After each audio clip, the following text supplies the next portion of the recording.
Simon Ross coming.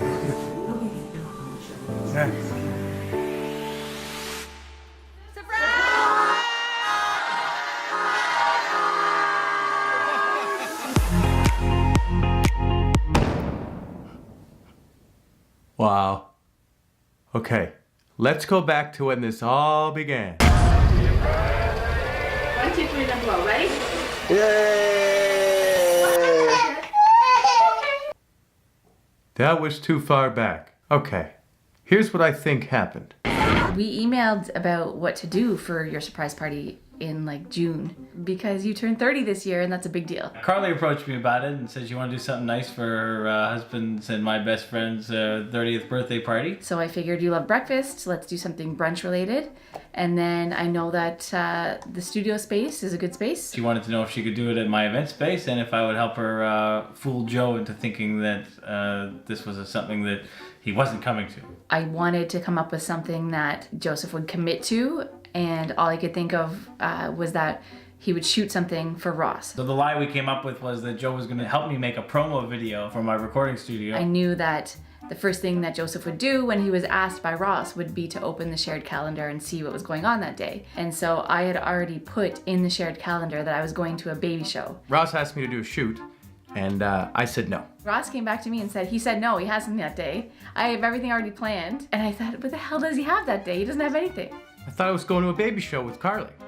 That's what it said in the calendar. But I found out that no, I wasn't going, and Carly was going alone with our baby, Leah. I was free to do whatever it was I wanted to do. Apparently she was trying to outlie me because we both knew that we were very responsible for this deception on Joe. So she's taking pictures of booths to send to him and pretend that this is where she's going. My cousin Billy Joe sells some items for moms. And so I said that Billy Joe had a booth set up at this baby show. And so the night before, very casually, I showed Joe a picture of Billy Joe's booth, and I said, look how great it looks. It's a nice looking booth there. It looks fairly legitimate. I'm glad I don't have to go. That was a picture of a real booth of hers, but from back in April. I'm gonna start thinking about the shoot and what the plan is, because Ross has told me nothing, and I'm going in blind. So every time he called me and asked me about the shoot, I obviously hadn't prepared anything for it because it wasn't a real shoot. I wasn't really thinking about it. And especially in the last couple of days when he was asking me all these questions about the specifics about the shoot, who's doing the audio, what kind of camera angles are we looking at. What's the theme? What's the purpose? What are the questions I have to ask you? All I'm thinking about is, how am I going to make this surprise party work? I wasn't thinking about a shoot. Do we have a boom mic? How much B-roll do I need? Do I need to get exterior shots? Should I have made a shot list? So every time he'd ask me, I had to think on my feet, and I started just Googling audio videos and saying this is what I wanted him to do. Okay, I can do this. I'll meet you at the studio and we'll shoot it. Joseph kept telling Ross that he was going to be there at a certain time. First of all, he wanted to be really early, but we didn't want Joe at the party until 11 or so, even 11:15. And so I said to Ross, you're gonna have to find a way to stall him if he goes that early. So I had to come up with a way to get him to come to my house so we could go over there together and I could report. Why would I go so far out of my way to pick you up when you can just meet me at the studio? And this way I don't have to drive you home. My idea was, Ross, tell Joe or ask Joe to pick you up. It's not a big deal. And Ross said, there's no way Joe's gonna pick me up. I have to fake that something's wrong with my car. So it's the night before the party. We've got 50 of his close friends and family waiting to come to the party, and everything's catered and all the timing is ready to go. It all relies on him coming to pick me up at my house so that we can go in together and I can report to Carly exactly when everybody should hide and get ready to surprise him. So Ross came up with this elaborate plan to claim that he had a flat tire and that's why Joe had to come pick him up, which is the exact same story that you guys wrote into a show. I was driving to the bank to get you the money, of course, that we owe you for the rent. And on the way there, You got a flat tire. yeah, I got a flat tire on the way there. Why I thought it was so believable, because it was so ridiculous. Why would I use the same concept that we wrote together on him as his own thing? And so before I called him for the story, I did a couple laps up and down the staircase so I'd be really out of breath and angry as though I was just yelling at myself in the car. And so when I called him out of breath, Joe bought it all. He bought it. he bought it hook, line, and sinker. After the call, I went back to my room and I said, holy shit, you're a good liar. And Ross said, yeah, that was some of my best work. Before the day of, I thought Joe might have an idea that there was a party. The whole time we kept thinking, oh, he knows. He definitely knows something's up. Just little things. For example, he took my laptop in to get fixed, and so my email was open on my laptop, and there was tons of emails that had the subject line, Joseph's surprise. He also got a haircut the day before, which he gets a haircut every once in a while. He got a haircut. He never gets a haircut. He doesn't have any hair. What does he need a haircut for? A haircut is a very difficult procedure. It's because it's got to go from nothing to something and back to nothing again. Only the best $12 haircut can do this. But the fact that he got a haircut the day before this party made me think maybe he had an idea he was seeing people. So I thought maybe he knew. I did not know. I had no freaking idea. So I took my time leaving the house, because what's the rush? I'm just going to pick up Ross. Joe, for the first time in his life, was actually late. Everyone showed up to the party very early because I told them that you cannot be late because Joe is always prompt. When I'm getting texts saying, where the hell are you? So Joe comes and picks me up. I'm abnormally outside my building, ready, prepared, ready to go, trying to flag him down. I'm crossing streets to get in, which I kind of thought was going to tip him off. In retrospect, this was very odd, because Ross is always late. Every time I've ever gone to pick him up at his place, I'm sitting in the parking lot waiting like 15 minutes for him to come down. But in that moment, nothing. I'm not thinking about that. So one of the things that Carly said when we made the plan was, she said, I want you to be rolling on him in the car. Literally riffing, but I'm not playing guitar. No, riffing as in riffing lines. Like, I didn't know he was filming me. So the whole time I'm filming and I'm kind of holding my phone at my side, trying to make sure that he doesn't see that I'm filming him. And I'm saying out loud that I feel a little nervous about the shoot that we were about to be doing. be nervous about it. It's gonna be just riffing. It'll be fine. And he's going, what are you nervous for? What's wrong with you? You're an idiot. It's just going to be us there. No, it's not. Where do I park? Just park behind Dimitri. Hey, what do you do? Back up. Park right here.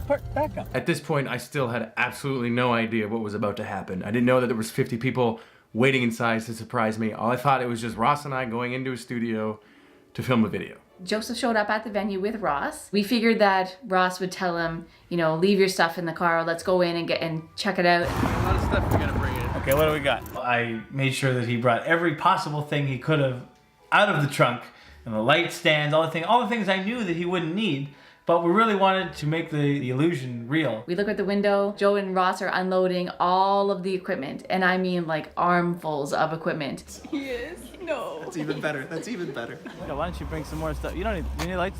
Just really whatever you can carry. Close just that. bring that. And yeah, I'll close this here.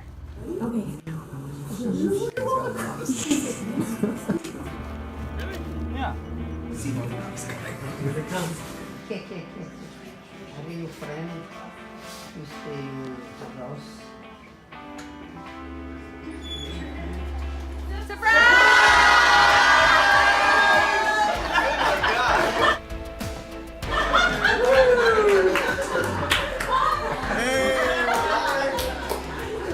Do you have all your gear? You can put all your stuff down here.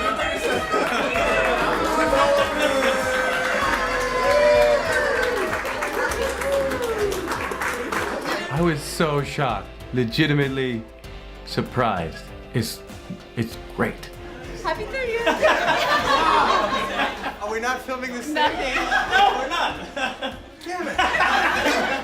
Now, it's one thing to plan a surprise party and have me just go for dinner and there be people there. But this, to have been made to believe in a completely different reality for months, just makes it that much better. And for Ross not to screw it up. Little known fact about me is I don't know how to keep a secret worth a damn. This is a milestone for me because I've never kept a secret this long before. Wow, look at all the people. You know all these people? The people there, of course, that was the icing on the cake. Come on in.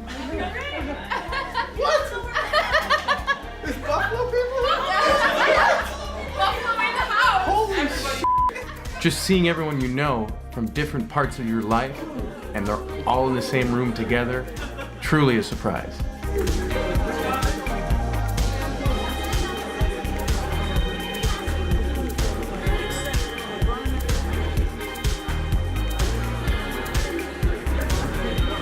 I didn't see it. I didn't know. This is nuts.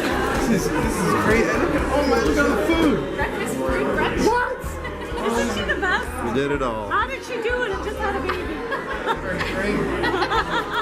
Joseph is surprised. Success. The huge weight off my shoulders of planning a surprise party. Pulling off a surprise like this for your best friend is great. The only disadvantage is that now he'll never trust you again. Being genuinely surprised at a party just for you is one of the greatest things that could happen to you. I can't really describe it. What's stuck on my mind is the moment that it happened, the feeling of seeing all those people there, and as the seconds passed by, realizing more and more what was going on. And your day has completely changed to be way better than you ever could have imagined. It's incredible. Well, thank you so much for coming. Like, this is genuinely the most surprised I've ever been in my life. Thank you so much, Carly, for this. It's really amazing planning. I'm mad that I didn't catch on. Advice for throwing Joe a surprise party is very easy. The fact that you bought Ross's crazy story, yeah, I mean... The elaborate pet plan worked on me. You guys really... I had nothing to do You had nothing to do with it. It's all a big lie. I've been lied to for a month. That's the line in the show, too. That's how you plan a surprise party. You lie to somebody for months. Happy birthday, Joseph! I'm so thankful that everyone drove so far. I mean, as a 30-year-old, to have 55 people come out to surprise you is pretty awesome. And you were there too. I love dinner. So when I was waiting there, I was so excited. Why do I have an accent? I can't believe you pulled that off. As I was driving over here, I was thinking of people I need to talk to, just to ask things, just general life stuff. And I'm like, well, everyone who I would want to talk to is in this room right now.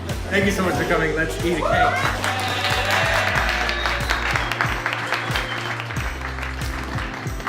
So that's how I got the surprise of my life. Can't thank Carly enough for what she did, to everyone who came, who brought gifts, or even for watching this. Thank you. Sorry. Thank you so much for the birthday wishes. It's a new day. 30 years old. I am just getting started. Thank you. Goodbye. Oh, and subscribe. Yeah, there you go. Good? That's fantastic. Okay, good. I'm gonna get the hell out of here. All right. We got him.